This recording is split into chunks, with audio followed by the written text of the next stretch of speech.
दिल्ली में आज शाम को 4 बजे बीजेपी महासचिवों की होगी अहम बैठक। बीजेपी अध्यक्ष जेपी नड्डा करेंगे अध्यक्षता। दिल्ली विधानसभा चुनाव में बड़ी जीत के बाद बीजेपी की पहली बैठक होगी। बैठक में संगठन को चुनाव को लेकर भी चर्चा की जाएगी। दिल्ली में सरकार बनाने को लेकर बीजेपी की कवायद तेज। पार्टी मुख्यालय में संगठन महामंत्री बीएल संतोष ने बैठक की। बैठक में दिल्ली बीजेपी के अध्यक्ष वीरेंद्र सचदेवा, केंद्रीय मंत्री हर्ष मल्होत्रा समेत पदाधिकारी भी मौजूद रहेंगे। पर्यवेक्षक और विधायक दल की बैठक पर बात हुई है। मनजिंदर सिंह सिरसा बोले, दिल्ली बीजेपी में सीएम को लेकर कोई रेस नहीं है, मुख्यमंत्री का फैसला सब मिलकर लेंगे।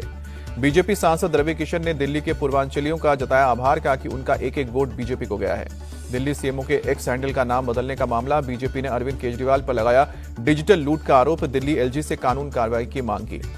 बीजेपी नेता मनजिंदर सिंह सिरसा बोले, केजरीवाल ने गवर्नमेंट प्रॉपर्टी चोरी की है, इसकी जांच होनी चाहिए। दिल्ली सरकार ने सोशल मीडिया साइट एक्स को लिखा खत, कहा कि सीएमओ दिल्ली को रिस्टोर करें, पासवर्ड दिल्ली सरकार की आधिकारिक ईमेल आईडी पर बताएं। दिल्ली सरकार जाते हुए भी पूर्व मंत्री और आप नेता सत्येंद्र जैन की मुश्किलें बढ़ी। केंद्रीय गृह मंत्रालय ने मुकदमा चलाने और गिरफ्तारी के लिए राष्ट्रपति से मंजूरी मांगी। वीरेंद्र सचदेवा का सत्येंद्र जैन पर अटैक, कहा कि दिल्ली की जनता से लूटा पैसा पूरा वसूला जाएगा। बीजेपी सांसद प्रवीण खंडेलवाल का अटैक, हारने के बाद केजरीवाल राजनीति करने में जुट गए हैं, लेकिन उससे कोई फायदा नहीं होगा। दिल्ली के मोहल्ला क्लिनिक का नाम बदलने की तैयारी, आयुष्मान आरोग्य मंदिर को हो सकता है नया नाम। केंद्रीय स्वास्थ्य मंत्रालय ने दिल्ली सरकार से मांगी रिपोर्ट। बीजेपी सांसद योगेंद्र चंदौलिया ने मोहल्ला क्लिनिक बंद करने की मांग की, कहा कि इसी से केजरीवाल ने रिश्वत और कालाबाजारी की दुकान शुरू की थी। अनुराग ठाकुर का बयान, बोले हम दिल्ली में एक बेहतर सरकार चलाकर दिखाएंगे और जल्द ही शपथ ग्रहण भी होगा। अनुराग ठाकुर ने आप पर हमला बोलते हुए कहा कि उन लोगों ने पिछले 11 साल में दिल्ली को विनाश के रास्ते पर ले जाने का काम किया। अमेरिका से अवैध प्रवासी भारतीयों को लेकर चला दूसरा विमान आज अमृतसर में लैंड करेगा। विमान में 119 लोग सवार हैं। विमान में 67 अवैध पंजाब से और 33 हरियाणा के, गुजरात के 8, यूपी से 3 और गोवा महाराष्ट्र से भी 2 अवैध प्रवासी हैं। अमृतसर में विमान उतरने जाने पर पंजाब के सीएम भगवंत मान ने उठाया सवाल, कहा कि ये पंजाब को बदनाम करना चाहते हैं। पंजाब के सीएम ने अमृतसर में डिपोर्टेशन पर उठाया सवाल, कहा कि किस आधार पर केंद्र सरकार अमृतसर में प्लेन को लैंड करवा रही है, आखिर अमृतसर ही क्यों चुना गया है। सफल विदेश यात्रा के बाद स्वदेश लौटे पीएम मोदी। अमेरिका और फ्रांस की यात्रा पर गए थे प्रधानमंत्री। अमेरिका भारत के बीच ट्रेड और डिफेंस सेक्टर में कई समझौतों पर मुहर लगी। टैरिफ पर भी बनी बात। भारत को F-35 फाइटर जेट देगा अमेरिका। मोदी ट्रंप की मुलाकात में हुई डील। मुंबई हमले के दोषी आतंकी तहव्वुर राणा को डिपोर्ट करेगा अमेरिका। डोनाल्ड ट्रंप ने पीएम मोदी को बेहतर नेगोशिएटर बताया, कहा कि उनसे मेरा कोई मुकाबला ही नहीं है। अमेरिका में मोदी का अडानी मुद्दे पर जवाब, कहा कि यह निजी मामला है, 2 देशों के प्रमुख मिलते हैं तो किसी व्यक्ति की बात नहीं होती है। मोदी के बयान पर राहुल गांधी का पलटवार, कहा कि देश में सवाल पूछो तो चुप्पी, विदेश में निजी मामला। राहुल गांधी ने कहा कि मित्र की जेब भरना मोदी जी के लिए राष्ट्र निर्माण है, देश की संपत्ति को लूटना व्यक्तिगत मामला बन जाता है। आम आदमी पार्टी का भी अटैक, कहा कि प्रधानमंत्री ने अमेरिका में दिखाई अडानी से दोस्ती, अडानी से जुड़े सवाल को व्यक्तिगत बता दिया। चंडीगढ़ में सरकार के साथ हुई बातचीत के बाद बोले किसान नेता जगजीत सिंह डल्लेवाल, अच्छे माहौल में हुई बातचीत। 22 फरवरी को किसानों के साथ होगी अगली मीटिंग। केंद्रीय कृषि मंत्री शिवराज सिंह चौहान की अध्यक्षता में होगी बैठक। बैक टू बैक हार के बाद कांग्रेस में बड़े बदलाव की तैयारी। संगठन में प्रियंका गांधी को मिल सकती है बड़ी जिम्मेदारी। कई राज्यों के अध्यक्ष और प्रभारियों पर भी गिर सकती है गाज। सोनिया गांधी के सलाहकार रहे अहमद पटेल के बेटे फैसल ने कांग्रेस से इस्तीफा दिया, कहा कि आम काम करने को नहीं दिया जा रहा है। ममता सरकार को कलकत्ता हाईकोर्ट से झटका। मोहन भागवत को रैली की इजाजत मिली। 16 फरवरी को बर्धमान में होनी है भागवत की रैली। कलकत्ता हाईकोर्ट के फैसले पर बोले टीएमसी नेता कुणाल घोष, परीक्षाओं के समय में ऐसे प्रोग्राम आयोजित नहीं होने चाहिए।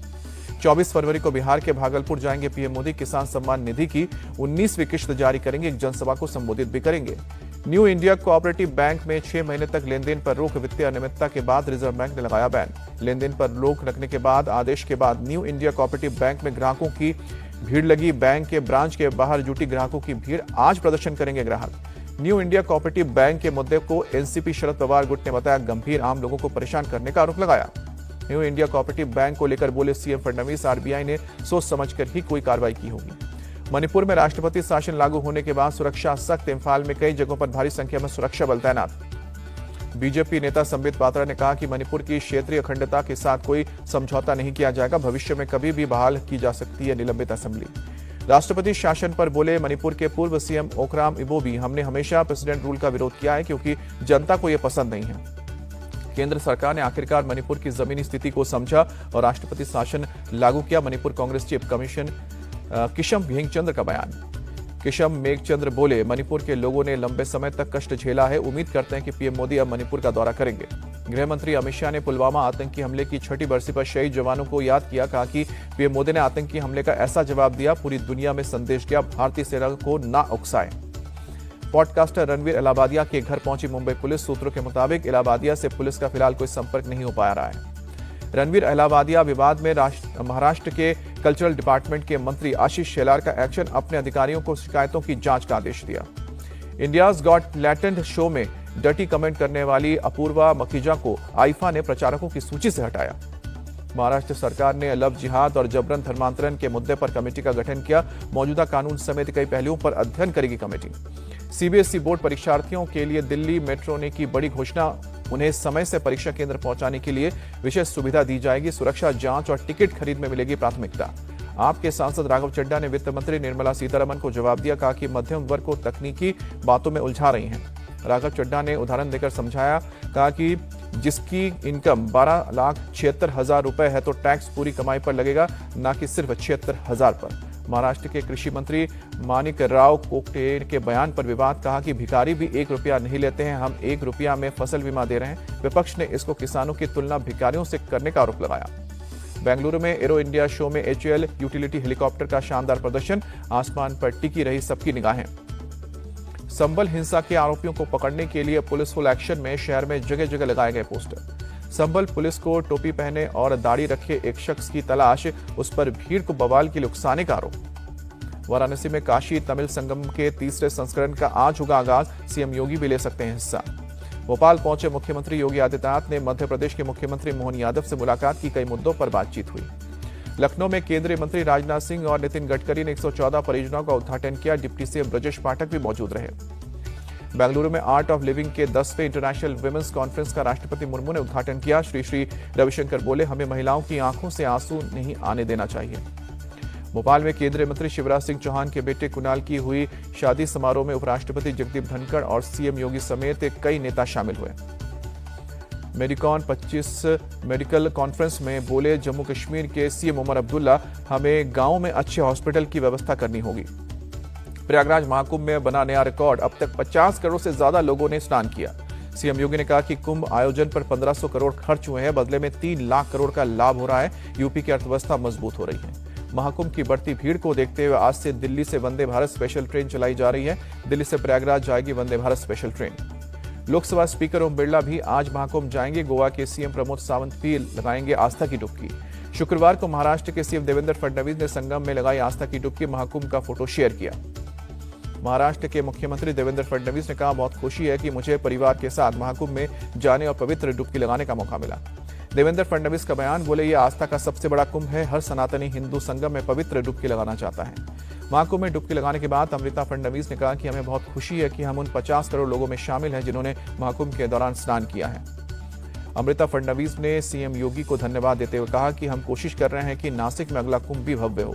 महाकुंभ को लेकर अफवाह फैलाने वालों पर सख्ती, 54 सोशल मीडिया अकाउंट्स के खिलाफ यूपी पुलिस ने दर्ज की FIR, भ्रामक और फर्जी वीडियोस फैला रहे थे। महाकुंभ में 300 सफाई कर्मचारियों ने रिवर क्लीनिंग में गिनीज वर्ल्ड रिकॉर्ड बनाया। स्वच्छता और पर्यावरण संरक्षण को बढ़ावा देने का उद्देश्य। आज स्ट्रीट स्वीपिंग में गिनीज वर्ल्ड रिकॉर्ड बनेगा। 15,000 सफाई कर्मचारी एक साथ सड़कों की सफाई करेंगे। महाकुंभ में परमार्थ निकेतन ने चलाया स्वच्छता अभियान। संघ के ज्वाइंट सेक्रेटरी कृष्ण गोपाल भी शामिल हुए। शिवसेना यूपीटी सांसद संजय राउत के विधायक भाई सुनील राउत का विवादित बयान, कहा कि प्रयागराज में त्रिवेणी संगम में स्नान इसलिए नहीं किया कहीं दूसरों का पाप मुझ पे न चिपक जाए। महाकुंभ में लोगों को जागरूक करने के लिए डाबर कंपनी की अनोखी पहल है। डेंटल हेल्थ की मजबूती के लिए नुक्कड़ नाटक का आयोजन हुआ। डाबर कंपनी ने अपने सुपरहिट ब्रांड डाबर लाल टूथपेस्ट को जनता के सामने रखा, उसके फायदे भी बताए।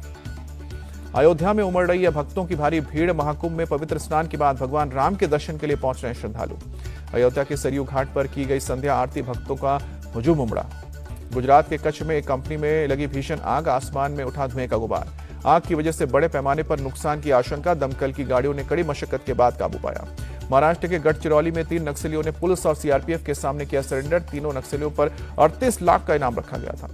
यूपीएससी की तैयारी करने वाले संस्था चाणक्य कोचिंग का जयपुर सेंटर बंद हुआ। छात्र, उनके परिजनों ने प्रोटेस्ट किया। परेशान छात्र अभिभावक बोले, चाणक्य कोचिंग की तरफ से कोई जवाब नहीं दिया जा रहा है, अब कोर्ट का दरवाजा खटखटाएंगे। जामनगर महानगर पालिका का एक्शन, अवैध दुकानों पर चला बुलडोजर, बाग बगीचे के लिए आरक्षित थी जमीन। आंध्र प्रदेश की विजयवाड़ा पुलिस ने चोर गिरोह का एक भंडाफोड़ किया, 6 लोगों को पकड़ा। यूपी के कन्नौज में चंद्रावली एंड सन्स पर छापेमारी का तीसरा दिन, इनकम टैक्स की 26 टीमें जांच में जुटी। बीएसएनएल ने 17 साल पहली बार कमाया है मुनाफा। केंद्रीय मंत्री ज्योतिरादित्य सिंधिया ने दी जानकारी, तिमाही मुनाफा 262 करोड़ का रहा है। भारत टैक्स आयोजन पर केंद्रीय मंत्री पीयूष गोयल बोले, इससे इंटरनेशनल मार्केट में हमारा टेक्सटाइल्स का निर्यात बढ़ेगा। जो व्यक्ति से इसे देखेगा उसे समझ आएगा भारत विश्व शक्ति है। विमेंस प्रीमियर लीग में आज मुंबई इंडियंस और दिल्ली कैपिटल्स का मुकाबला शाम को 7:30 बजे बड़ोदरा में मैच होगा। विमेंस प्रीमियर लीग 2025 की पहली जीत आरसीबी के नाम रही। ओपनिंग मैच में गुजरात जायंट्स को 6 विकेट से हराया। गुजरात जायंट्स ने पहले खेलते हुए 202 रनों का लक्ष्य दिया था। आरसीबी ने 9 गेंद रहते 4 विकेट खोकर जीत लिया मैच।